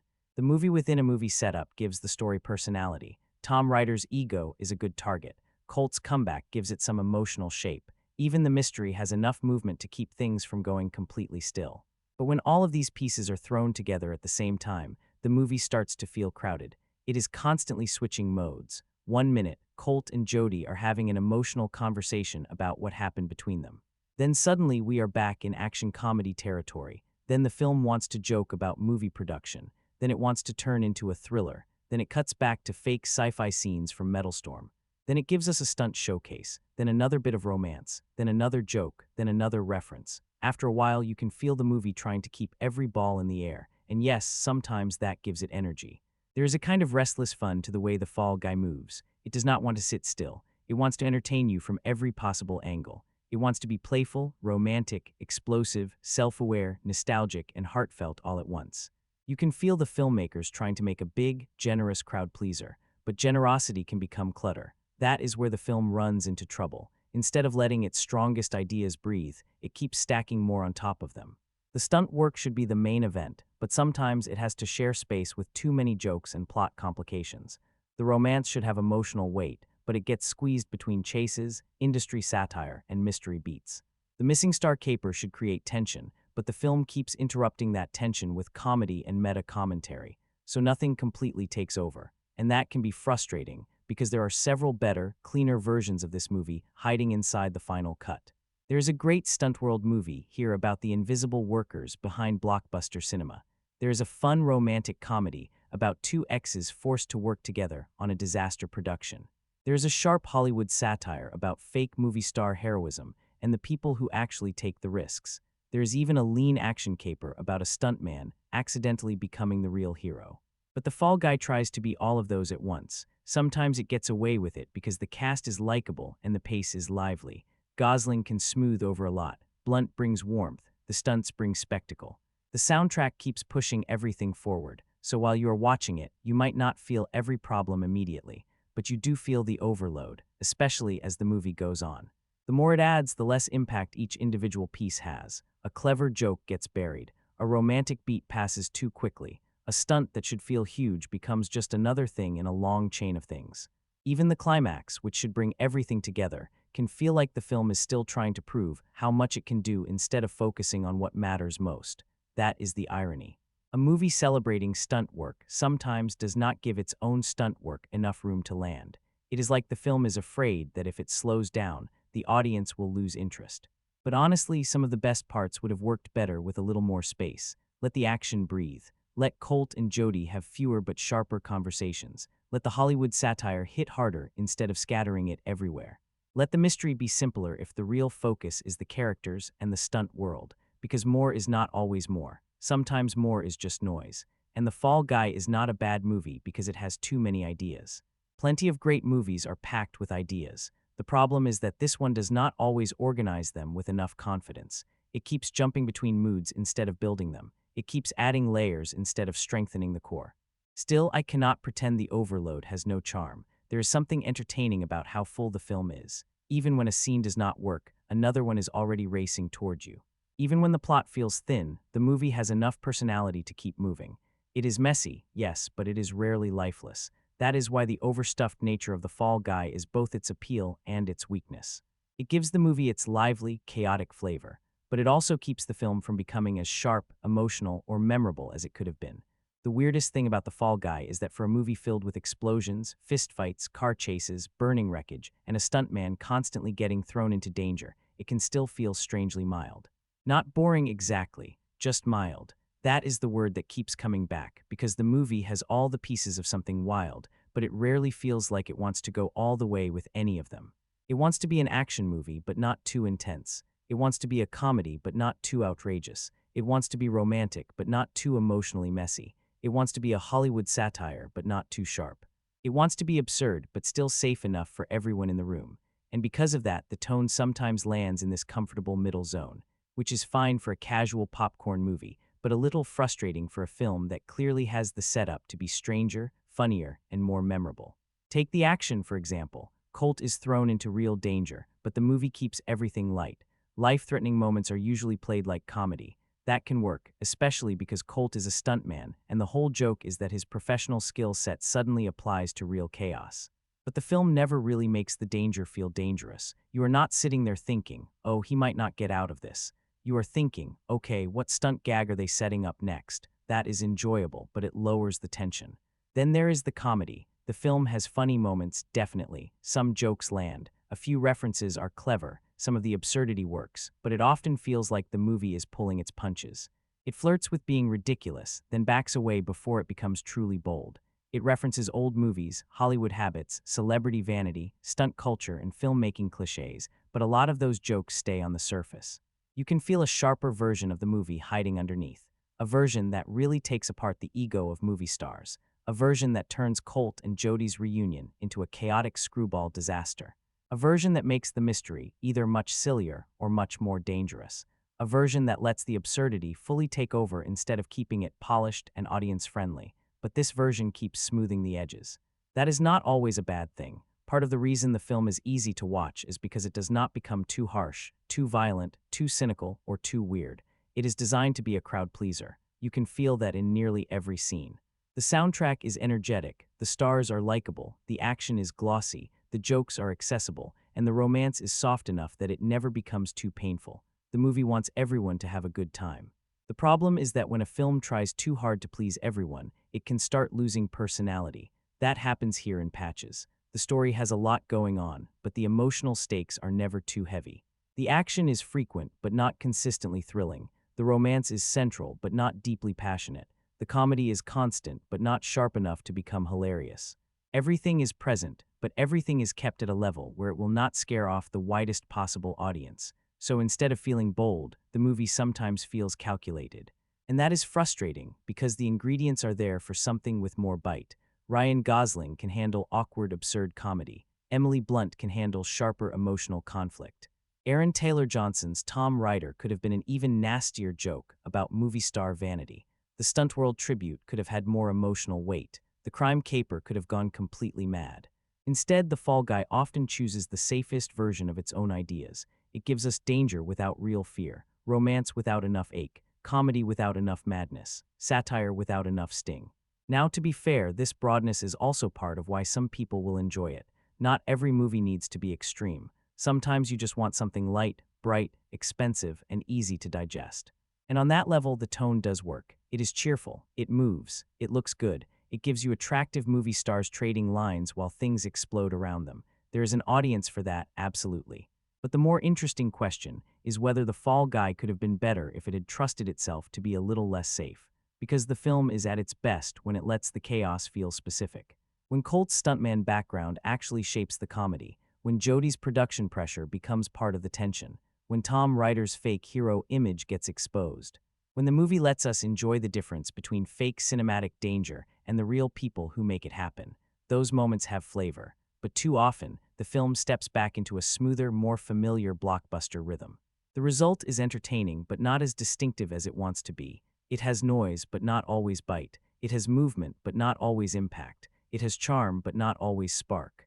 That is why safe feels like the right criticism, not because the movie is lazy. There is clearly a lot of effort on screen. The stunt teams are working hard, the actors are trying, the production is polished, the film has energy. But effort and personality are not the same thing. The Fall Guy has enough personality to be fun, yet not enough courage to become truly special. It keeps promising something wilder than it finally delivers. And by the end, you may still have had a good time, but you might also feel like the movie stayed in second gear when it had every reason to slam the pedal down. For a film about people who take big risks for a living, that feels a little ironic. For all the talk about romance, mystery, Hollywood satire, and movie star ego, let's be honest, the real reason The Fall Guy exists is the stunt work. That is the thing the movie keeps coming back to, and honestly it should. Because whenever the story starts feeling thin, whenever the romantic conversations stretch a little too long, whenever the mystery becomes slightly too messy for its own good, the film usually finds its pulse again by throwing Colt into some kind of physical chaos. A car rolls, a body flies, something explodes. Someone crashes through a situation they absolutely should not survive, and suddenly the movie remembers what it is best at. The action in The Fall Guy has a very specific kind of appeal because it is not just action for action's sake. It is action built around the identity of its main character. Colt is not a superhero. He is not a spy. He is not a soldier. He is a stuntman, and that changes the flavor of every set piece. He knows how movie danger works. He knows how to fall without completely destroying himself. He knows how vehicles are supposed to flip. He knows how fights are supposed to be staged. He understands timing, movement, impact, and the strange little tricks that make something look deadly on camera. So when the danger becomes real, there is a fun irony to it. Colt is constantly being pulled into situations that feel like action scenes, except now there is no comfortable separation between performance and survival. Nobody is calling cut. Nobody is resetting the take. The bruises are not just part of the job anymore. They are part of the problem. That is where the film gets some of its best energy. The stunts give the Fall Guy a sense of personality that the plot does not always provide. You can feel the movie enjoying the mechanics of action, the crashes, the timing, the movement, the way a stunt has to be designed so it looks wild but still follows a kind of physical logic. There is pleasure in watching a film that clearly wants to celebrate that craft, and some of the set pieces are genuinely fun. The car work gives the movie a real jolt. The pyrotechnics have that old-school blockbuster thrill. The boat chase adds a different kind of movement. The fights may not always reinvent anything, but they keep the film loose and physical. There is always this sense that Colt is being dragged through one ridiculous situation after another, and the movie is at its most entertaining when it simply lets that happen. This is why the stunts often feel like the safety net of the whole film. When the screenplay starts wobbling, the action catches it. When the romance slows down, the action wakes it back up. When the missing star mystery starts feeling too familiar, the stunts give it texture. And that is important, because without those physical sequences, The Fall Guy would probably feel much more ordinary. The story alone is not strong enough to carry 2 hours with the same energy. The jokes alone are not sharp enough. Even the star chemistry, depending on how much it works for you, can only do so much. But the action gives the movie a reason to be seen on a big screen. It gives the film scale. It gives it movement. It gives it that popcorn movie charge where you stop worrying about whether the plot is airtight and just enjoy watching people throw themselves into controlled disaster. That is also why the stuntman angle matters so much. The movie is not just showing action scenes. It is trying to make you think about the people who create action scenes, the bodies behind the spectacle, the professionals who make movie stars look fearless, the workers who turn danger into entertainment, then often disappear from the audience's memory once the scene is over. Colt represents that invisible labor. Every time he gets thrown into another stunt-heavy moment, the movie is reminding us that action does not magically appear on screen. Someone planned it, someone practiced it, someone took the fall, someone got the timing right. Someone made sure the danger looked exciting without becoming a tragedy. That layer gives the set pieces more meaning than they might have had in a normal action comedy. Still, the movie is not always perfect in how it presents them. Sometimes you want the film to slow down and let the stunts breathe a little more. Sometimes the editing, jokes, or plot noise crowd the action when the action should be the star. But even with that issue, the stunt work remains the clearest reason to watch. This is the part of The Fall Guy that feels most sincere. The romance can feel uneven, the story can feel thin, the comedy can be hit or miss. But the movie's affection for stunt work feels real. You can sense that it actually cares about this world. The rigs, the falls, the car rolls, the controlled fires, the physical risk, the whole beautifully ridiculous machinery of making danger safe enough to film. And that affection carries a lot of weight, because when The Fall Guy is simply letting stunt people do what stunt people do best, it becomes the movie it clearly wants to be. Loud, physical, playful, and full of appreciation for a craft that usually gets hidden behind the face of a star. The plot may not always land, but the falls do. There is no shortage of action in The Fall Guy.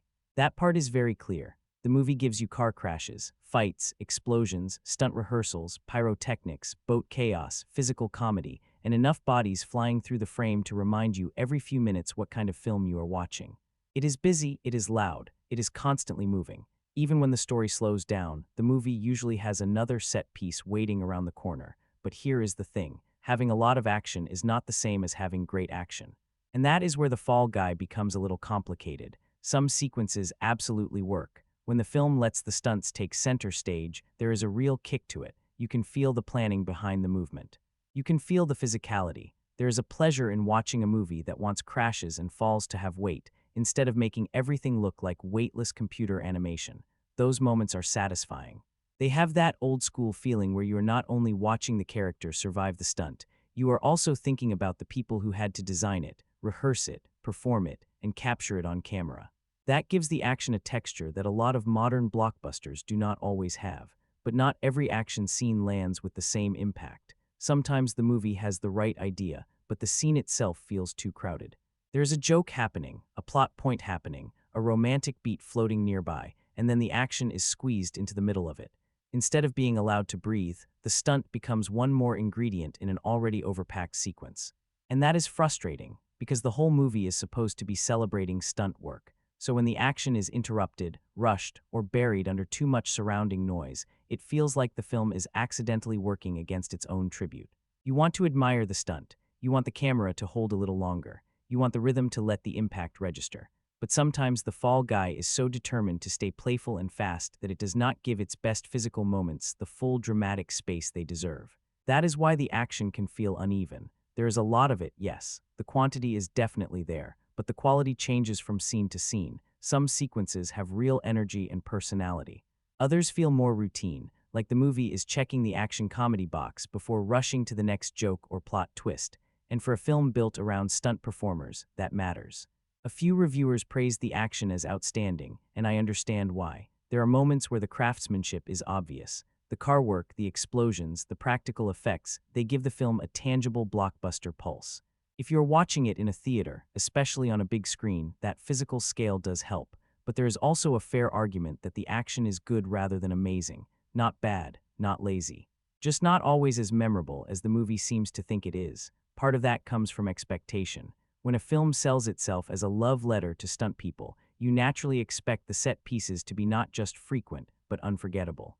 You expect them to build, escalate, and maybe even surprise you. And while The Fall Guy does provide plenty of spectacle, it does not always deliver that next-level feeling where a scene burns itself into your memory. Some action scenes entertain in the moment, then fade pretty quickly.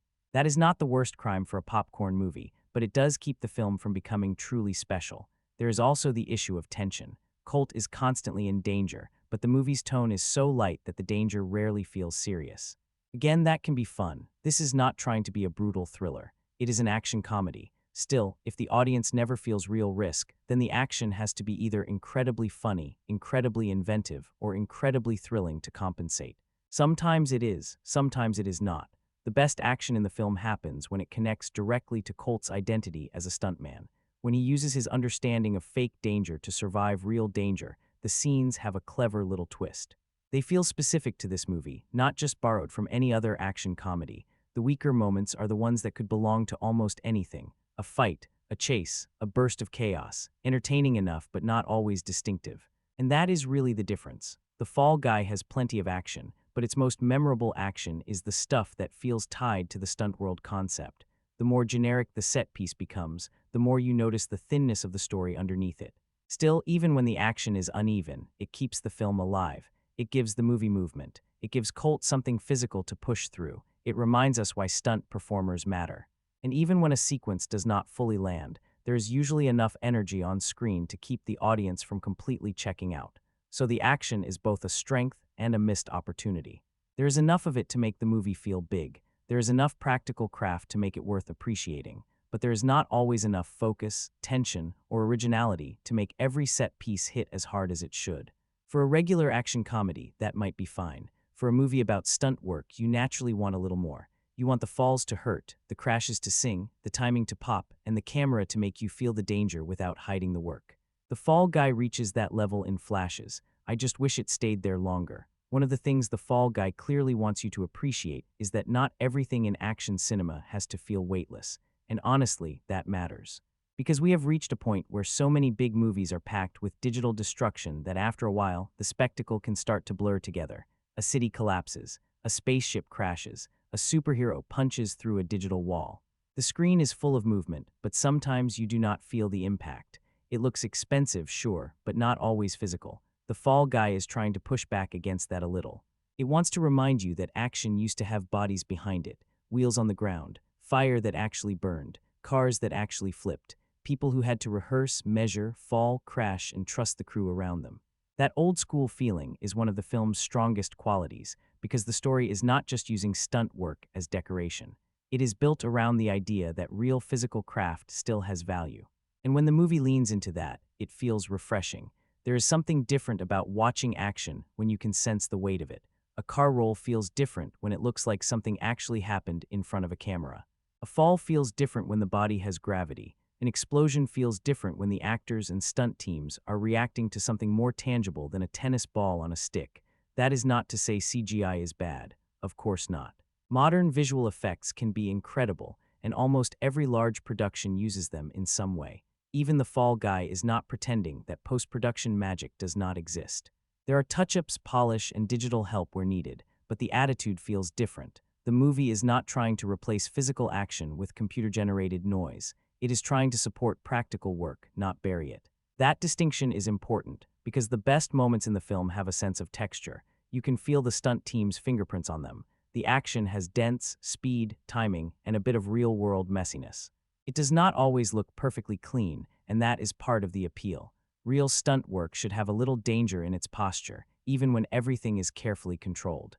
That is why the behind-the-scenes footage during the credits hits so well. After watching the film play with Hollywood fakery for 2 hours, it is genuinely satisfying to see how some of those moments were achieved. You see the process. You see the bodies, you see the preparation. And suddenly, the movie's whole tribute to stunt performers feels less like a slogan and more like proof. The credits almost make the argument better than the movie itself. They say, look, this is what people actually did. And that is powerful because action cinema often hides its labor. The audience sees the star, the camera angle, the final polished image. We rarely think about the person who took the hit or the team that built the safety system around it. The Fall Guy wants to pull that invisible work into the light. That is where the practical effects become more than just a technical choice. They become part of the film's personality. The movie is basically saying that the real thrill of action is not just the illusion of danger. It is knowing that somewhere behind the illusion, real people performed something difficult with skill, timing, and courage. That gives the film a warmth that a fully digital action sequence usually cannot create on its own. Still, there is a small issue. At certain points, some of the action can still look a little too polished or too blended with modern blockbuster gloss. There are moments where you might wonder what is real and what has been digitally enhanced. And for a movie that is so clearly celebrating practical stunt work, it maybe should have made that physical craftsmanship even more obvious inside the main film, not just during the credits. Because if you're making a movie about stunt performers, let us feel the stunt performers. Let the camera hold. Individually, none of that is useless. But together, you start to feel the movie warming up for a long time before it truly becomes the caper it is supposed to be. And that is where the pacing gets uneven. Sometimes the film feels fast. Sometimes it feels strangely delayed. It keeps jumping between tones and storylines, but the main plot does not always move forward with the same urgency. Colt is supposed to be finding Tom, Jody is trying to save her movie, Gail is hiding things, and danger is slowly building around them. But the movie often pauses for banter, references, meta jokes, and romantic detours. Some of those pauses are fun, some of them stretch. That is the difference. A movie like this does not need to be short, but it needs to feel light on its feet. The Fall Guy wants to have that breezy popcorn rhythm, but at around 2 hours, you do start noticing the extra weight. Scenes that should snap sometimes wander. Conversations that should sparkle sometimes keep going past the point. Action beats that should escalate the story sometimes feel more like separate attractions placed along the ride. It is not that the movie has no rhythm. It is that the rhythm keeps changing. The editing plays a big part in that. There are moments where the film cuts quickly, keeps the jokes moving, and gives the action a nice sense of forward motion.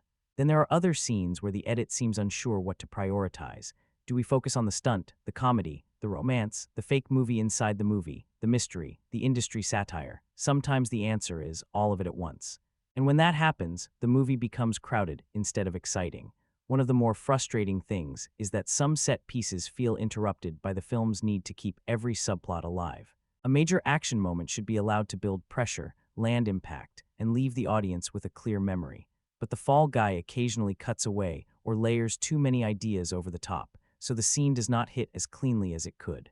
That is a real issue for a movie celebrating stunt work. If the stunt is the point, let us see the stunt. Let it breathe. Let the audience feel the timing. Let the danger, even comic danger, have a shape.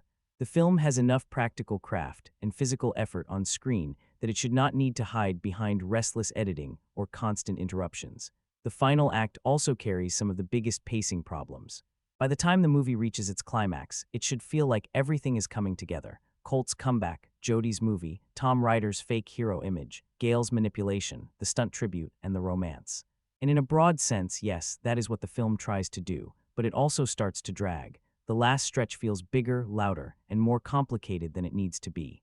Some viewers will enjoy the chaos because it gives the movie that full blockbuster finish. Others may feel the film has already made its point and is now just extending the ride. The climax wants to be fun and explosive, but it also feels overstuffed, like the movie is still adding layers when it should be tightening the screws.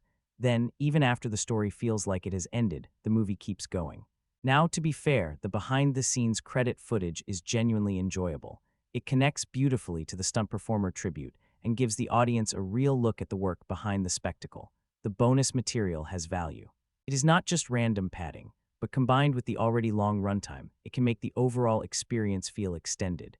You get the ending, then the credits material, then extra scenes, then nostalgic nods, and while some of it is fun, the movie does not always know when to let the audience leave with a clean final impression. That is the key pacing issue. The Fall Guy has trouble stopping itself. It wants one more joke, one more reference, one more emotional beat, one more stunt, one more behind-the-scenes wink, one more nostalgic surprise. And again, a lot of these things are enjoyable on their own. But at a certain point, the movie starts feeling like someone kept saying, "We can't cut that, it's fun," until the whole thing became slightly too full. A tighter version probably would have worked better. Not a stripped-down version, not a serious version, just a cleaner one. Cut some repetition from the romance. Sharpen the mystery earlier. Give the stunts more room instead of more surrounding noise. Let the climax arrive with more focus. The movie did not need fewer ideas as much as it needed firmer control over when and how those ideas appeared, because pacing is not only about speed, it is about emphasis. It is about knowing which moments deserve space and which moments should move quickly. It is about understanding when the audience needs a breath and when they need momentum. The Fall Guy has plenty of movement, but not always the right emphasis. That is why it can feel both fast and long. It is busy enough that you are rarely staring at the screen with nothing to watch, but loose enough that you still feel the runtime. You enjoy pieces of it, but you also sense that the movie could have been sharper if someone had trimmed the excess and trusted the strongest material. And that is a shame, because the ingredients are there. The cast is likable. The stunt work is worth celebrating. The premise has charm. The Hollywood setting gives it flavor. But the pacing and editing keep the film from reaching that effortless action comedy glide it is clearly aiming for. It is a fun ride. Just not as smooth as it should be. And for a movie built around people who know the value of timing, that feels like one of its biggest missed opportunities. One thing I will give The Fall Guy without much hesitation. The movie looks and sounds like a proper big-screen piece of entertainment.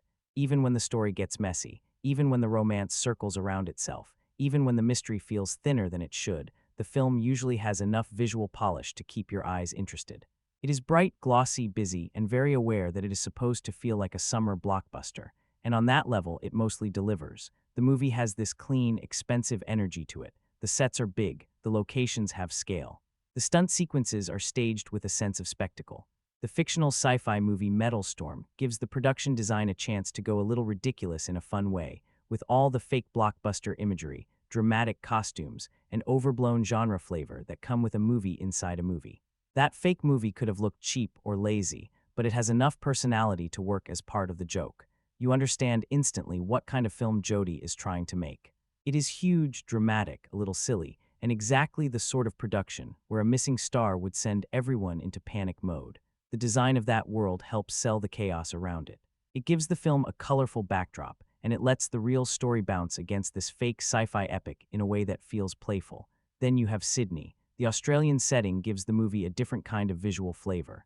Sydney Harbour and the surrounding locations are used well enough to make the film feel bigger than just another studio backlot action comedy.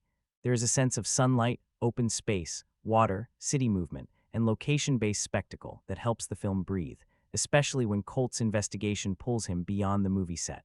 The opera house and harbor material add a nice postcard quality without turning the movie into a travel commercial. It looks good, not in a deeply artistic, every frame is a painting kind of way.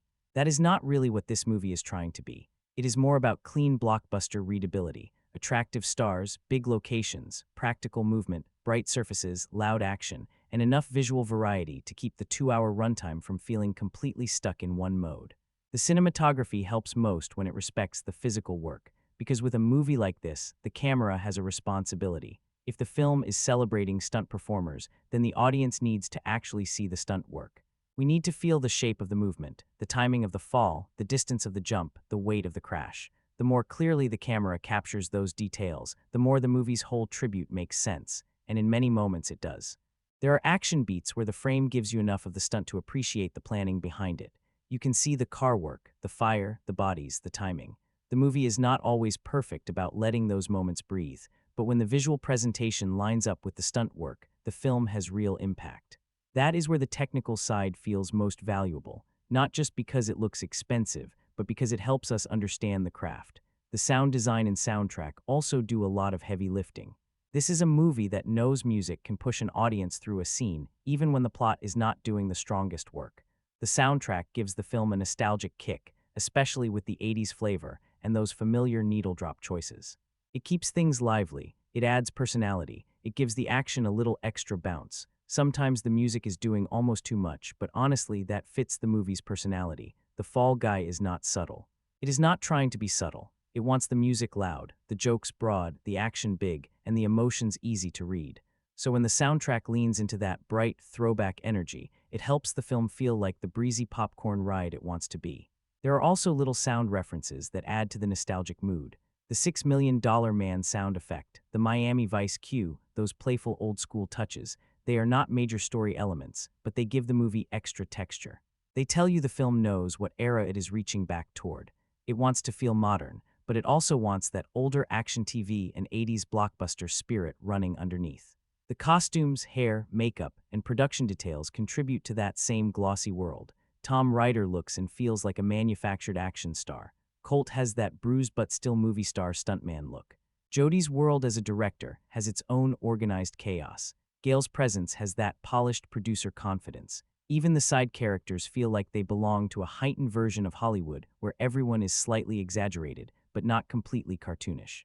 That is important because the movie lives in a heightened space. It is not realistic Hollywood. It is movie Hollywood. Everything is just a little louder, smoother, shinier, and more absurd than reality. The technical craft supports that tone, even when the writing is uneven. Now, the visual presentation does have limits. Sometimes the film is so polished that the danger loses a little texture. Sometimes you want the stunts to feel rougher, more immediate, more clearly physical. And sometimes the editing does not let the technical work fully register. A stunt may be impressive, but if the movie cuts too quickly or layers too many jokes around it, you do not get the full thrill of watching the craft unfold. That is frustrating because the craft is there. You can feel the effort from the stunt teams, the camera team, the production crew, the sound department, and everyone involved in building this big chaotic playground. This is not a lazy-looking film. Even people who do not love the movie usually admit that the action scenes, visuals, and overall presentation keep it watchable, and that says something. A weaker-looking version of this same story would probably collapse under its own screenplay problems, but because The Fall Guy has scale, color, movement, and technical confidence, it stays entertaining even when the narrative is not fully holding together. That is the difference between a forgettable small mess and a watchable blockbuster mess. The movie has enough craft to keep you engaged. It gives you locations worth looking at, stunts worth appreciating, music worth hearing, and a polished Hollywood setting that matches the story's behind-the-scenes theme. It knows how to look like a movie about movies, and that matters. The whole film is built around spectacle, illusion, and the people who create both, so the technical presentation cannot feel half-hearted. Thankfully, it does not. If the screenplay is the weak spine, the craft is the muscle. It keeps the film standing. It gives the stunt tribute credibility. It gives the action weight when the direction lets it breathe. It gives the romance a glamorous backdrop. It gives the Hollywood satire its shiny surface. So even if The Fall Guy does not always work as a story, it often works as a piece of visual and sonic entertainment. It is the kind of movie where you may forget parts of the plot after a while, but you remember the feeling of the big screen. The cars, the fire, the music, the bright locations, the movie set chaos, the sense that everyone involved is trying to give the audience a good time. And sometimes with a film like this, that craft is what keeps the whole thing from falling harder than Colt ever does. By the time The Fall Guy ends, the easiest reaction is probably this: I had fun, but I also wanted more. And that is the strange place this movie lands. It is not some lifeless studio product with nothing going for it. That would be easier to dismiss. There is real energy here. Ryan Gosling is charming. Emily Blunt brings warmth. The stunt work has sincerity behind it. The movie set setting gives it flavor. The soundtrack keeps things moving.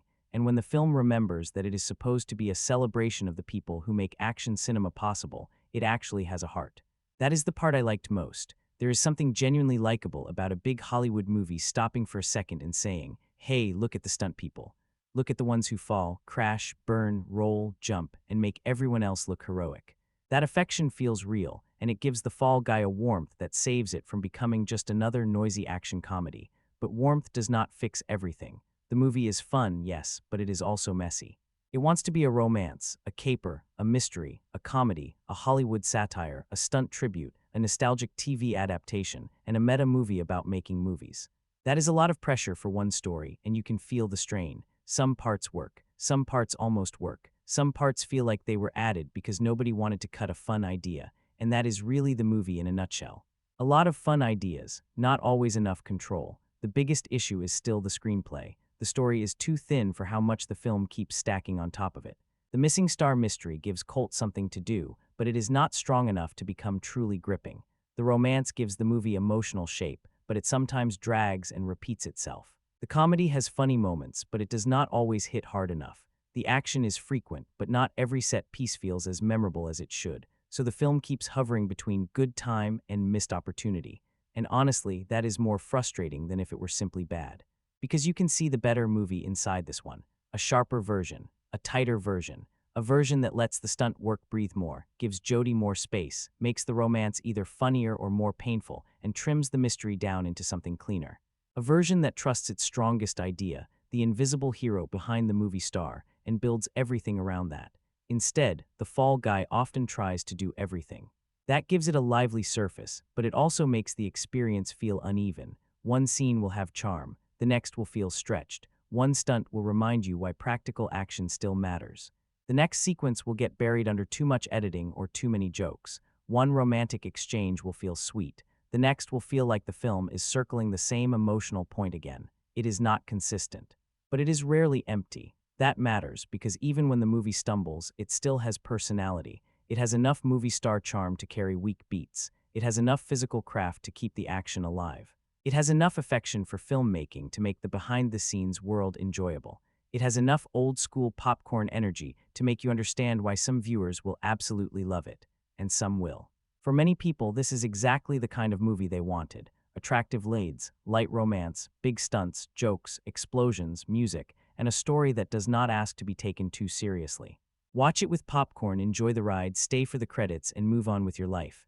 On that level, it works. But if you wanted it to be great, not just enjoyable, the cracks are hard to ignore. It is too long, too overstuffed, too safe in places, too dependent on Gosling's charm to smooth over weak writing, too willing to treat its best material like one ingredient among many, instead of the thing that should have shaped the whole movie. And that is why the final reaction is so mixed. The Fall Guy is not a failure. It is not a disaster. It is not a movie with nothing to offer, but it is also not the knockout it could have been. It is a glossy, likable, sometimes very entertaining action comedy that celebrates stunt performers with genuine affection, but does not always build a strong enough movie around that celebration. It has the charm. It has the scale. It has the cast. It has the stunts. What it needed was a cleaner story and a sharper sense of focus. Still, I would not call it a waste of time. There are worse ways to spend 2 hours than watching Ryan Gosling get thrown around a film set while Emily Blunt tries to hold a collapsing production together. There is pleasure in that, there is charm in that, and when the credits roll and the real stunt footage starts playing, the movie finally lands its most honest point. These people deserve applause. Maybe the film around them is imperfect, but that message works. So my final feeling is simple. The Fall Guy is a fun popcorn movie with a great idea, a charming lead, and a messy execution. It made me smile. It made me wish it were tighter. It gave me enough to enjoy, but not enough to fully love. And maybe that is the most accurate way to describe it. It falls short of greatness, but at least it falls with style.